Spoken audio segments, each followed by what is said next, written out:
Hello, ladies and gentlemen. Welcome back to Thoughts on the Roundtable. I'm Jacob. I'm Bierce. Today we are talking about possibly one of our favorite subjects ever. Mm-hmm. Aliens. Yeah.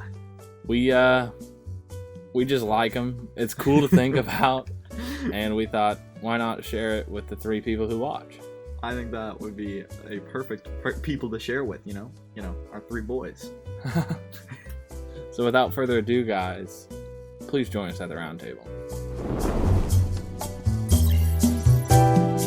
Okay, so I think we should both go ahead and share if you have a moment or something that piqued your interest. When did you start thinking aliens were cool? Well, I've kind of always thought, the Earth, we're too small in the universe for there to not have some sort of other being out there, intelligent or not. And then I always figured, oh, there's got to be like some sort of bacteria or something living on like Mars. Because that's always the one you think of because of movies and whatnot. Mm-hmm. I was like, yeah, right? And then started listening to Joe Rogan. And took a turn. He had a bunch of people on. Bob Lazar really is when I got really, really into it. Mm-hmm. Right? And he seemed like a legit guy, so I watched the documentary on Netflix, and I was all in. And then since then, he's had a couple more alien guys on. There's the guy from the U.S. Army, or the Air Force or something. I have a 0%, okay.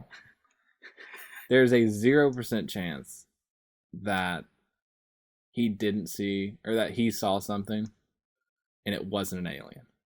It is 100% an alien. 100%. Right? Mm-hmm. And so it just kept taking a turn for the worse. And then, I listened to the Joe Rogans with Graham Hancock. He's an archaeologist. And that got me going into the ancient astronaut theory and whatnot. And all right, I'm sold. That's enough evidence for me. Yeah. Or I guess Graham Hancock apparently is not an archaeologist. Do you know that? What? No, he's a journalist. He's a pseudoscientist. It's kind of hilarious. My mind is blown right now. Yeah, no, because he seems like an archaeologist. Yeah. When you listen to that podcast, but I'm actually reading his book. Because listen, my story is about exactly the same. I would say, from a young kid, I was obsessed with Star Wars, and I think that's what kind of, when you're obsessed with Star Wars, you're just looking for any way that story could be true. And then you start doing more and more research, and you find out, like, holy crap, wait, this could be real? Or not like Star Wars could be real, but aliens. And then I think Joe Rogan is really when I started taking it a little bit more, like, from a, haha, yeah, aliens might be real, to they're 100% real. Yeah, without a doubt. Yeah, but Graham Hancock is actually, he's a journalist first. He's a reporter. He did a story, and then he just kind of got obsessed with, like, ancient history. Yeah, I don't blame him because it is truly fascinating. Mm-hmm. I don't think there's a better place to start than right there. Okay. So, the whole ancient astronauts thing, for those of you who don't know, pretty much that all these great civilizations like Atlantis, Egypt, the one in the Amazon, they all pretty much got kick-started because there was a being that was way smarter than them. And they came down and showed them some help. Mm-hmm. Essentially. It's a very shortened version of it, but that's what we're going to roll with, right? And that's why we have things that we don't really know how got there, like the pyramids and giant temples and huge cities in the Amazon and Atlantis. Like all these super technologically advanced societies that are super efficient, especially when building things like the pyramids. Mm-hmm. And there's really no proof how they did it with technology from back then. And so the theory is that these people came down, pretty much helped them out, and then you have the most intelligent societies ever. So I think one of the cooler facets of it is the theory that Greek and Egyptian and Roman gods were aliens. I think that is fascinating. I'm sold on it because They're like crazy, kooky looking boys, but they were said to have walked and like talked with the ancient Greeks and have been like partying with them. If you were an alien, right? I'm just putting you in this situation, and you find a planet with life, and you go down, and there's these ancient Greeks who are just kind of like experiment with stuff, like having a bunch of sex, drinking a ton, and you're like, you know what, I can help these fools, and they can show me a good time. Would that not be like an actually like pretty likely scenario of why we get how all these gods were basically party animals who just f***ed a bunch of women? Out of all the people to join, out of like the entire world, they've got to be up there. Mm-hmm. You know, and Egypt, super cool. They were rich. They were in like the Nile Delta is one of the most fertile places, so they're full of food and water. And as far as we know, all organisms need something like that to survive. So why not Egypt? Amazon, they had drugs. Well, I like the theory that that the Amazon, so the history behind Amazon's like famous drug, which is like ayahuasca, is that like the gods gave them ayahuasca because they wanted a way to communicate with the gods once they left. And when I was hearing this story for the first time, my first thought was of, you know, the ancient astronaut theory. Because what kind of people, like, so the gods, let's say, came down and helped them build this civilization, this great civilization. A civilization that we kind of forget exists because the jungle ate most of it up. But back in like pre-Columbus era, when these people were thriving, they had cities that were bigger than London at the time in the jungle. Of course, they were all wiped out by smallpox. You know, the curse of the white man, so they would say. But the story is like, you know, gods came down and they helped them build these great civilizations, and then they just left. And does that not sound like something we would do? Like humans. We would go, if we were at a point in our species, like timeline, where we find that space travel is pretty dang simple. We're almost there already. Like, theoretically, we're almost at a point where we can do this. But we start finding planets, and we're like, well, this one might have life, this one might have life, this one might have life. Let's go check them out. Let's do some research. Then we get there, and we find a race of, like, these primitive people just kind of f***ing around, don't know what they're doing. And we think, oh, well, we can help these people. You know, that's such a human thing to want to do. And so we go down and we give them a little bit, and then they're like, hey man, you should stay here. And we're like, nah, I gotta go. I'm not interested in this thing, living in your primitive life forever. I gotta get back. And so you teach them how to build this like ayahuasca drug as like almost a communicator. Does that not sound like something that could happen? It makes sense. As if aliens are wired any way similar to we are, it makes sense. Mm-hmm. I mean, look what we do to like animals, right? We help them out for a little bit. We'd take one to a zoo. We'll leave you guys. We'll leave the rest of you to survive. I mean, think about dolphins. Yeah. Right? We put them in tanks, and we go down and we dangle a fish in front of their eye, and we say, hey man, you should jump for this. You should get up there. And then the dolphins like living. Have you heard that story? Oh my gosh, have you heard the story about the woman who was whacking off a dolphin? What? Let me get into this, okay? So, this is hysterical. There was a woman. You know how dolphins are like the smartest species on Earth besides humans. Yeah. So back in the day, we were gonna do a little an experiment, and we were gonna put a dolphin in a classroom and try to teach it math. And so we put this lady teacher in there, and we put a young dolphin, and the lady was teaching it math, and it was learning, and it was doing the problems, and then the dolphin started going through puberty, and started swimming up and rubbing its cock on her leg. What the heck? And so she found that the only way to make the dolphin focus is to whack him off. So she goes in and she has a whole journal. There's a documentary on What this. the- And she has a journal. She's like, we would go in and I found that it was beneficial to our learning sessions to relieve them. And the dolphin thought of this as love. I didn't think of it as love. I thought of it, as a way to get my job done. And so she just whacks this dolphin off and ends up leaving him. The government comes in and they're like observing one of these classroom sessions.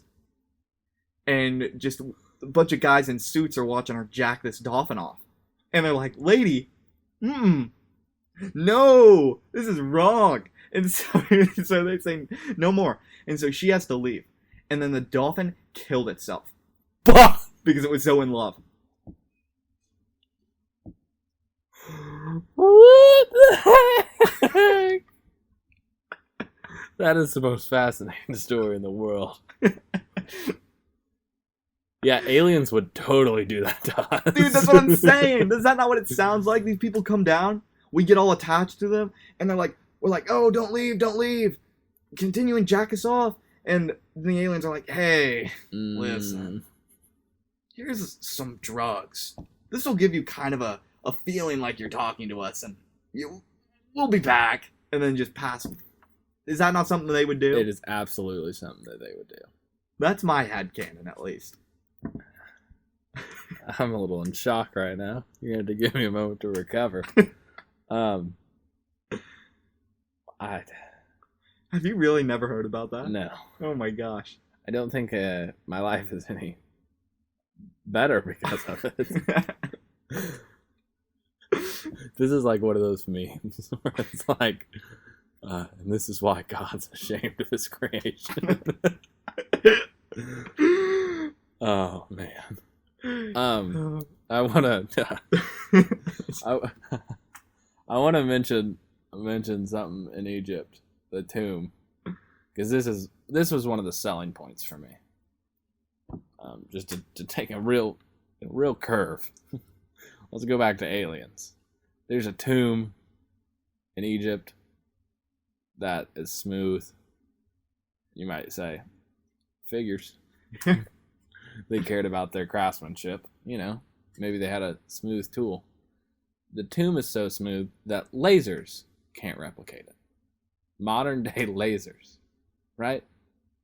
You might be thinking, what?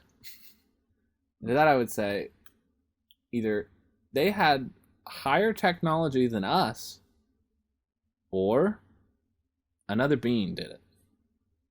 Which do you think is more believable? To me, it's simple. Yeah. There's something else there. There's no way that us dum-dums figured that out. How to make something super, super smooth. By ourselves. No, I don't think so. Especially with the tools that they had available at the time. It doesn't make sense. Now, I will give credence to a theory that some people hold. I think Graham Hancock. Now, I don't want to put words in his mouth. He should come on the pod. He should come on the pod and tell us for himself. Maybe we'll reach out. But from what I've understand by the podcasts I've listened with him and what I've read so far is he believes in a globally spanning civilization pre-Ice Age that was technologically advanced. Now, that's like a relic from a bygone era that was wiped out, and we have almost no memory or evidence of that. I could kind of see it. But also, a part of me wants to think that it's aliens. I would say 90% of me wants to believe it's aliens. So I've got a couple more things that I want to talk about in this podcast. One, I want to get your opinion. What do you think about the theory that octopuses are aliens? I don't like it. You don't like it? Mm-mm. Okay. I mean, they could. I don't have any argument. Don't have any evidence against it. But I mean, I know octopi are extremely intelligent. Mm-hmm. But then, like, you get into the discussion, once you play that, like, that could be an alien, then you're like, whoa, shrimp could be an alien when you think about it. You know? Yeah, I think it's stupid. But I think it's hilarious that people think that it's true. Wait, people, like, legit believe that? No, this is a huge theory. They think that octopuses came on a meteor. And they, like, crashed in the ocean. And then has populated it. I think, that's what I was saying, it's absurd. But there's people who really, really believe it. That's strange, and I don't like it. Mm-hmm. Get a life. But what I want to really talk about here is aliens. You know, when we were kids, right? Aliens was a very what would you say, niche subject? They were made fun of a lot. If you believed 100%, it was always, oh, you believe in aliens? What are you, some sort of conspiracy theorist? Mm-hmm. I don't think that's the case anymore. Mm-mm. Especially with recent evidence. Yeah. Like the fact that the Pentagon dumped a bunch of alien evidence, legitimate government document. There's video of chasing UFOs, and since it was COVID, no one cared. Yeah. That is unbelievable to me. That the Pentagon, like, if you guys aren't Americans, which I doubt, but if you guys aren't Americans, the Pentagon is like our big military base. It's where all of our intelligence is. And they're just like, hey guys, yeah, aliens are real. Or UFOs are definitely real. We're not saying aliens are real, but we're saying UFOs, 100%. Here's some footage of it. And you still get people, like, adamantly defending the fact that there is no such thing as UFO. And that they're like weather balloons or just other phenomenon. You still get people like that. Like, how at this point can you be? Yeah, I think at this point, especially with all these people, like high-ranking military officials who are coming out and saying, hey, no, we saw this, and this is not a natural occurrence. You know, this is technology that is so ahead of ours that we can't explain it. When you have people like that coming out and say it, you're kind of backing yourself into a corner. Mm-hmm. You know, and then you have like the whole Area 51 thing. I want to talk about Bob Lazar real quick. Yeah. I understand that a lot of people can write him off as a crazy person, right? And I think, well, you probably could, but what he says is, and I think this is pretty true, what does he have to lose, right? Or what does he have to gain from this? Mm-hmm. Doesn't he donate like all the money? Like, one, he doesn't make any money. He doesn't monetize anything. Yeah. But if he does make money, he donates all of it, so that people can't say that he's using this as a cash grab. Yeah, and like, there's newspaper evidence of him getting a job there. Well, did you hear that? What? They found the directory. Yeah, and he's in it. He's in it. Like, he was an employee at S4. Yeah, and I can't recommend the podcast that he's on with Joe Rogan enough. It is unbelievable. He talks a lot about what they were kind of working on and how there's like a strange element that we don't know about, and they can't really explain it, and that it was probably used for fuel to fuel these spacecraft and everything. Like, all the spacecraft was meant for really small people, essentially, because it was a lot smaller. Like, a human could barely fit into it.